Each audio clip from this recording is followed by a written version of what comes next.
Hello बच्चों, कैसे हैं आप सब। उम्मीद है अच्छे होंगे।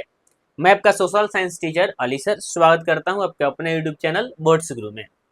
आज बहुत ही इंपॉर्टेंट बिहार बोर्ड का एक क्वेश्चन बनता है जो दीर्घ उत्तरीय क्वेश्चन पूछता है, जिसका नाम है यूनानी स्वतंत्रता संग्राम को लिखें। ये क्वेश्चन बनता है और काफी वीवीआई है।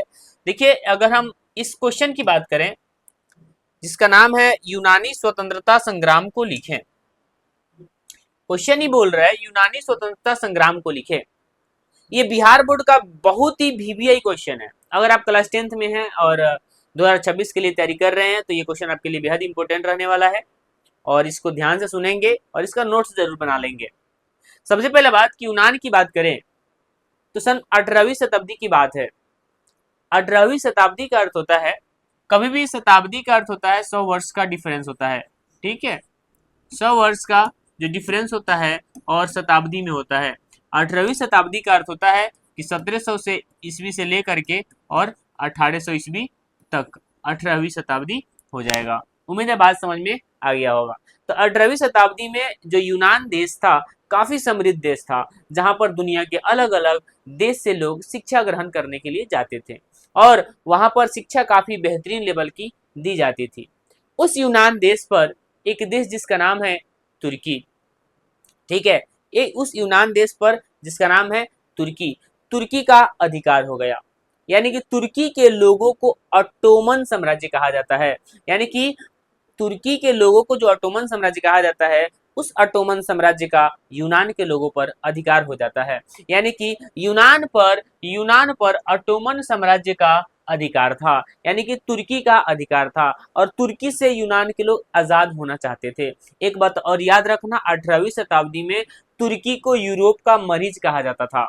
18वीं शताब्दी में तुर्की को यूरोप का मरीज कहा जाता था, क्योंकि यूरोप में जो देश, यूरोप का एक देश जिसका नाम है तुर्की, काफी खराब और घटिया देश हो गया था।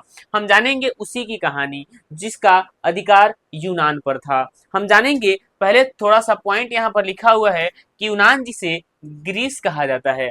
यूनान का एक और नाम था जिसे हम ग्रीस कहते हैं। ठीक है, इसे ग्रीक भी कहा जाता है और इस ग्रीक देश पर ऑटोमन साम्राज्य का अधिकार था। ऑटोमन साम्राज्य वे लोग होते हैं जो तुर्की में ऑटोमन साम्राज्य वे लोग होते हैं जो तुर्की में रहते थे।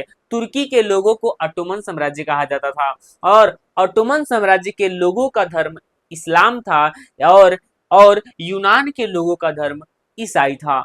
अपने धर्म को लेकर आपस में हमेशा वहां मतभेद बना रहता था।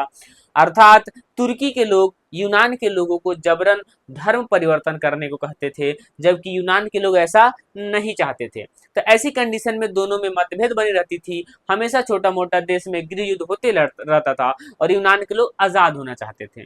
तो उसी आजादी की हम कहानी जानेंगे। तुर्की के लोगों का धर्म इस्लाम था और यूनान तुर्की से आजाद होना चाहता था। एक बात याद रखना, यूनान के लोगों का धर्म ईसाई था और तुर्की के लोगों का धर्म इस्लाम था। ठीक है, और तुर्की आजाद होना चाहता था। तुर्की बोल रहे हैं, तुर्की से आजाद होना चाहता था यूनान। ठीक है, तुर्की जो देश था उससे आजाद होना चाहता था यूनान और आजादी के लिए एक गुप्त संगठन बनाया जिसका नाम रखा गया हितेरिया फिलाई। हितेरिया फिलाई नामक एक गुप्त संगठन बनाया गया और जिसके तहत आजादी की बोलबाला शुरू की गई, यानी कि क्रांति के लिए, स्वतंत्रता के लिए अपना आवाज उठाया गया। और याद रखेंगे 1821 ईस्वी से क्रांति की शुरुआत कर दी जाती है और 1821 ईस्वी में एक शख्स जिसका नाम था अलेक्जेंडर हिप्लांटिस।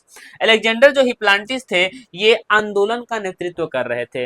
यानी कि यूनान जो देश है उस देश की स्वतंत्रता की लड़ाई में अलेक्जेंडर हिप्लांटिस क्रांति का नेतृत्व कर रहे थे। ठीक है, क्रांति का नेतृत्व कर रहे थे और साजिश किया गया और साजिश करके इनको बंदी बना लिया जाता है। यानी कि नेतृत्व कर रहे थे, इन्हें साजिश कर बंदी बना लिया गया तथा ब्रिटेन के दार्शनिक लॉर्ड वायरन, एक शख्स था जो ब्रिटेन के दार्शनिक थे। ठीक है, लॉर्ड वायरन ये भी आंदोलन में शामिल थे और इनकी मृत्यु हो जाती है मॉब लिंचिंग में। किसी तरह से इनकी मृत्यु हो गई जिसकी वजह से इंग्लैंड बिल्कुल आक्रोश में आ गया और इंग्लैंड के साथ साथ पूरा यूरोप गुस्सा में आ गया और सभी यूरोप के देश लगभग तुर्की से नाखुश होने लगे। और देखिए होता क्या है कि मृत्यु हो गई जिसके कारण पूरे यूरोप आक्रोश में आक्रोश यूरोप में आक्रोश बढ़ने लगा, जिसके कारण 1827 ईस्वी में लंदन में ब्रिटेन, रूस और फ्रांस मिलकर तुर्की पर दबाव बनाया।